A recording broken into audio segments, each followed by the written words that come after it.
I'm Dr. Seema Vats and I'm going to present on electrical energy. All of us have the experiences of lighting in the sky during thunderstorm, seeing a spark or hearing a crackle from synthetic clothes during dry weather. Well, this is all static electricity. Electrical energy we obtain from various sources like battery, powerhouses, etc. found wide variety of applications in our day-to-day life. It provides heat and light. It powers big machines, appliances and tools at home and in industries. For example, radio set, computers, television, vacuum cleaners, washing machine, mixer and grinder, X-ray machines, electric train, etc. Here in this lesson, we shall study the nature of electricity and way of its working. I am going to tell you in this chapter about how to identify two kinds of electric charges and describe the Coulomb's law, define the terms electrostatic potential and potential difference, define electric current, will state Ohm's law and define electrical resistance of a conductor. Also, we will be talking about computing the equivalent resistance of a number of series and parallel combination of resistors, the heating effect of current and the unit of electric power and electrical energy in commercial use and solve problems about these. Let us discuss what exactly is electrostatics. You must have observed that a plastic pen, when brought near a piece of paper, does not pick up small pieces of paper. But if you rub the pen through dry hair and bring it close to a small piece of paper, you will notice that the bits of paper are attracted towards the pen. Do you know why this happens? This happens because the pen gets charged or electrified when you rub it through the dry hair. The electricity or the charge developed on a body on rubbing with another body is called frictional electricity or static electricity. If we roll the pen between two hands, then try picking up the paper, then what will happen? The pen would not attract the bits of paper. Why does this happen? Because some bodies acquire electric charge on rubbing, but if it is touched to a conducting body or let us say a human body in contact with the ground, the charge leaks away to the earth. What do you infer from these activity? It is inferred that the two uncharged objects do not affect each other, but the two different types of charges, positive and negative, are produced. Like charges repel each other while unlike charges attract each other. Let us demonstrate another activity, that is, rub the glass rod with silk cloth, rub the plastic straw with a paper. From the basic experiment, it is established that the charge developed on a glass rod on rubbing it with a silk cloth has a positive charge, and the charge developed on a straw rubbed with a paper has a negative charge. Do you know that in early days a French chemist, Charles Duffy, observed that the charge acquired by a glass rod rubbed with a silk is different from the charge acquired by an ebonite rod rubbed with fur or a wool. Duffy termed the charge acquired by glass rod in the first case as vitreous and the charge acquired by the ebonite rod on rubbing it with a wool as a resinous. Later on, Benjamin Franklin introduced the term positive in place of vitreous and negative in place of resinous, which is followed even today. How does rubbing leads to electric charges? Rubbing does not create charged particles, rather it transfers the negative charge from one material to the another. The material from which the negative charges have been transferred gets an excess of positive charge and the one which receives the negative charge becomes negatively charged. On the basis of these observations, we have conservation of charge. It states that total amount of electric charge in an isolated system does not change with time.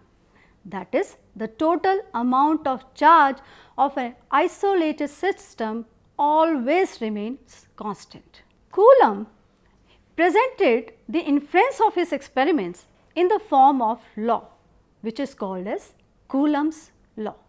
The magnitude of the force of attraction or repulsion between 2 point charges is directly proportional to the product of the quantity of two charges and inversely proportional to the square of the distance between them. If a charge q1 is placed at a distance r from a similar charge q2, the two charges will continue to repel each other with a force F equal to k q1 q2 by r square, where k is a constant of proportionality depending on the nature of the medium in which the charges are placed. In SI unit, k is equal to 9 into 10 raised power 9 Newton meter per Coulomb square for vacuum or air, and the charge is a scalar quantity. What is the unit of charge? Well, Coulomb is a SI unit of charge. If q1 is equal to q2 equal to 1 Coulomb separated by a distance 1 meter, then F is equal to 9 into 10 raised power 9 Newton.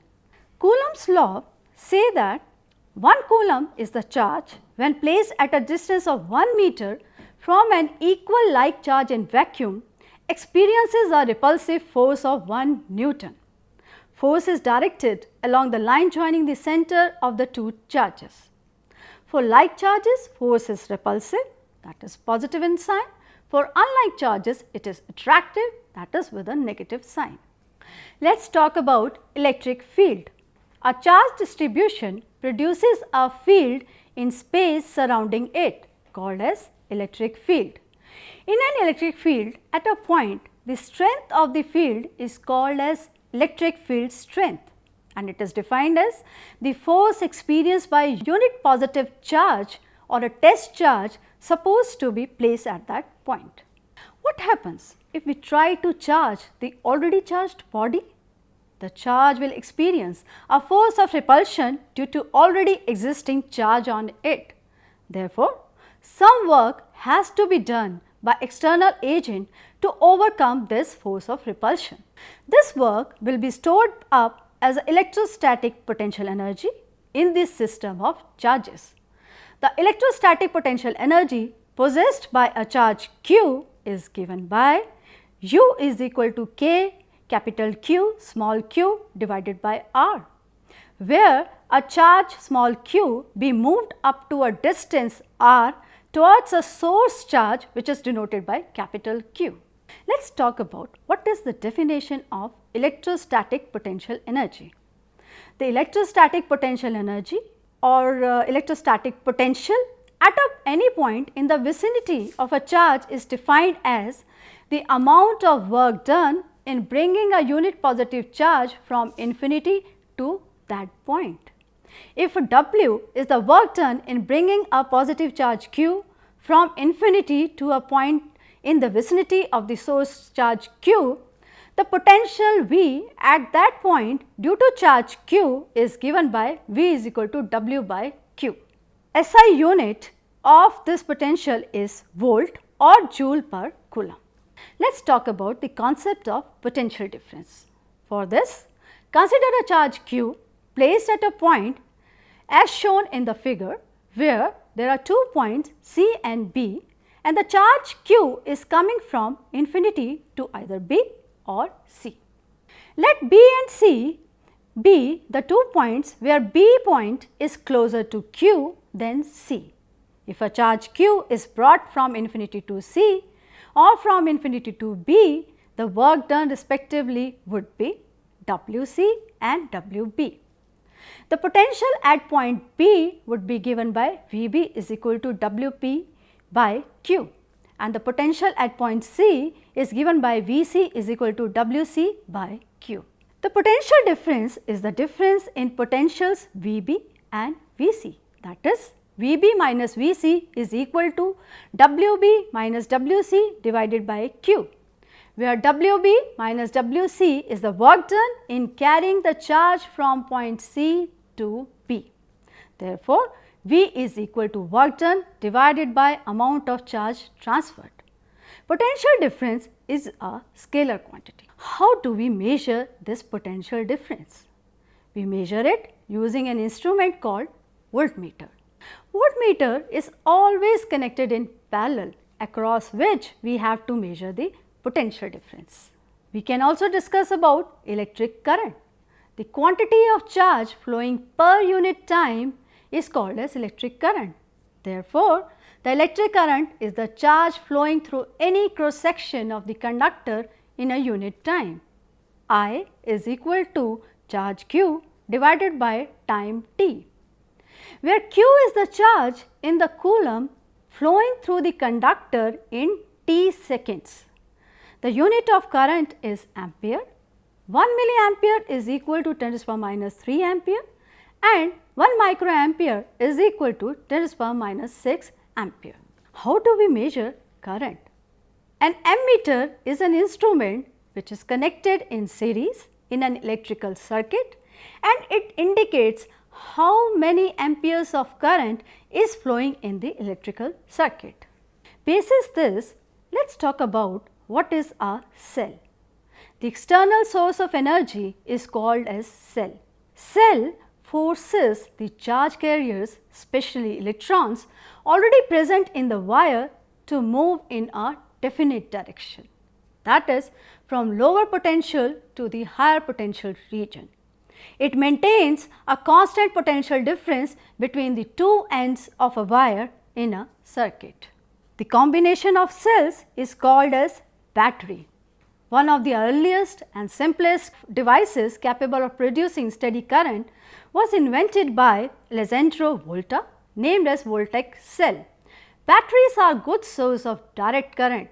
The question arises, what is direct current? Direct current means the electric current is flowing in one direction only in a circuit. Let us talk about conductors and insulators. Well, conductors are the materials which allow the electric current to flow through them quite freely. Examples are metals like silver, copper, aluminum, while insulators are the materials which do not allow electricity to flow through them freely. Examples are rubber, glass, bakelite, etc. Now, there is another important thing to be discussed, and that is resistors. The electrical resistance is the tendency to resist the flow of electric current. A wire having a desired resistance for use in an electric circuit is called as resistor. It is represented by a symbol. What is the use of resistance? Resistance in a conductor causes part of electrical energy to turn into heat, so some electrical energy is lost along the path. It is this resistance which allows us to use electricity for light and heat. We receive light from electric bulb and heat generated through electric heaters. Since we have now known to these terms, we should talk about Ohm's law. What is Ohm's law? For this, connect the fixed resistor, ammeter, tricell, plug key, rheostat in series and voltmeter in parallel to resistance. Here V is equal to Ri. What do you observe? When we connect this circuit, we see on increasing ammeter reading, voltmeter reading increases in the same proportion, and the voltage current graph is shown to be a straight line in this figure. What do you conclude from this? Well, the current flowing through a wire is directly proportional to the potential difference applied across its ends, that is, V is proportional to I, and when we remove the proportionality sign, we have V is equal to Ri. Here R is a constant of proportionality and is called the resistance of the given metallic wire. Therefore, the Ohm's law states that the current flowing through a conductor is directly proportional to the potential difference applied across the ends of the conductor, provided the temperature of the conductor remains the same. There are certain points to be pondered about. That is, the resistance of the wire is directly proportional to the length and inversely proportional to the cross section area. That is, the longer the wire, more the resistance. The thicker the wire, lesser the resistance. More the width, lesser the resistance. If by sheer chance the temperature of the conductor increases, then its resistance also increases. R depends on the nature of the material. That is, a copper wire has a lesser resistance than the iron wire. R is inversely proportional to the cross-sectional area. R is a scalar quantity and its unit is ohm, denoted by the symbol omega. We can have two different combinations of resistors, series combination and a parallel combination. In a series combination, we have R is equal to R1 plus R2 plus R3, that is, the equivalent resistance of the three resistors connected in series is equal to the sum of their individual resistances, while in parallel it is 1 by Rp is equal to 1 by R1 plus 1 by R2 plus 1 by R3. That is, the sum of reciprocals of the separate resistances is equal to the reciprocal of equivalent resistor Rp. Do you know that all our appliances in household circuits are connected in parallel, but the chain of small bulbs that we use for decoration on Deepavali has the bulbs connected in series. There is one more thing. As we add resistances in series, the circuit resistance increases, but when we connect the resistance in parallel, the total resistance is smaller than the smallest of the resistances involved. There is another device known as multimeter.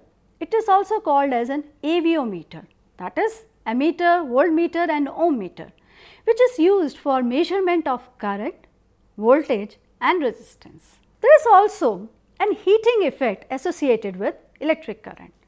In an electrical circuit, electrical energy is converted into heat energy. This effect is known as thermal effect of electric current or Joule's heating. Examples are electric bulb and heater. This Joule's heating, and what exactly it is? The work done in moving the electric charge across a resistance appears in the form of heat.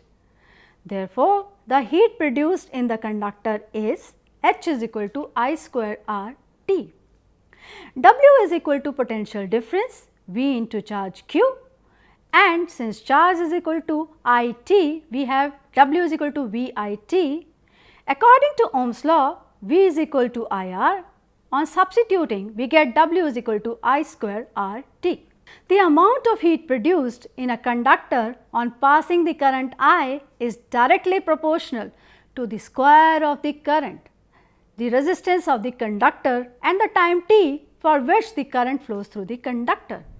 This is known as Joule's law of heating. SI unit of heat is 1 joule and 4.18 joule combined to form 1 calorie. Let's talk about electric power. The rate at which electric energy is consumed or dissipated is termed as electric power.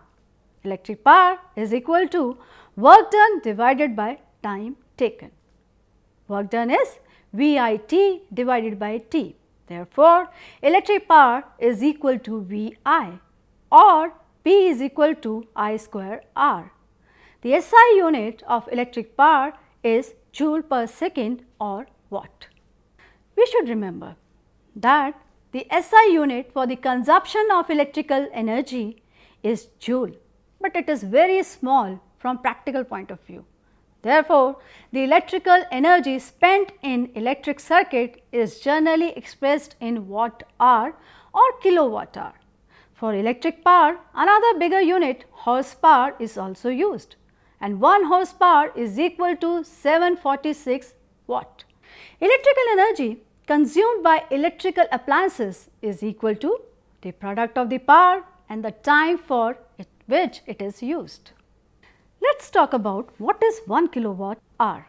1 kilowatt hour is the amount of electric energy consumed when 1 kilowatt power is used for 1 hour in an electric circuit, which is equal to 1 kilowatt into 1 hour or 1000 watt into 3600 second or 1000 joule per second into 3600 second will give you 3.6 into 10 raised to power 6 joules. There is another thing, very important device, that is electric tester. What does it do? It is used to indicate the presence of electricity, AC or DC, in a circuit. It is like a screwdriver. The screwdriver has a handle which can hold easily. It has a neon indicator bulb. The screw end of the tester is just touched with the chassis of the appliances like electric iron, and a finger is kept on the clip of the tester to provide earth. If the neon bulb glows up with a reddish light, it shows that the current is passing through the chassis and it would give you a shock. Therefore, it is essential to switch off the mains immediately. If the light does not glow, it indicates there is no leakage of current. It is a must tool for electrical, automotive, electronic and appliance repairers. What have you learnt so far in this lesson? Let us talk about certain points, that is, the force of attraction between the electrons and the protons hold an atom together. Like charges repel each other, unlike charges attract each other. The force between two charges is given by Coulomb's law. The closer together the charges are, the stronger is the electrostatic force between them. The potential at a point is the amount of work done in bringing a unit positive charge from infinity to that point. Also, we have learned the potential difference between 2 points is the amount of work done in moving a unit positive charge from one point to another. Electric current at a place is the charge passing per unit time through that place. Electric cell is a device with the help of which we can apply a potential difference between the two ends of a wire, due to which the current will flow through the wire. Also, the circuit diagrams are used to show how all components connect together to make a circuit. Ohm's law states that the current flowing through a conductor is directly proportional to the potential difference applied across its ends, provided physical condition, temperature, etc. of the conductor remaining the same. In the end, we talked about the obstruction offered to the flow of current by wire called resistance, and in series the total resistance of the combination is equal to the sum of the individual resistances. In parallel, the reciprocal of the combined resistor is equal to the sum of the reciprocals of the individual resistances. Last but not the least, we studied when a current is passed through a conductor, it produces two effects, thermal effect and a magnetic effect. And commercial unit of electrical energy is kilowatt hour, and what is electric power, that is HP. Thank you.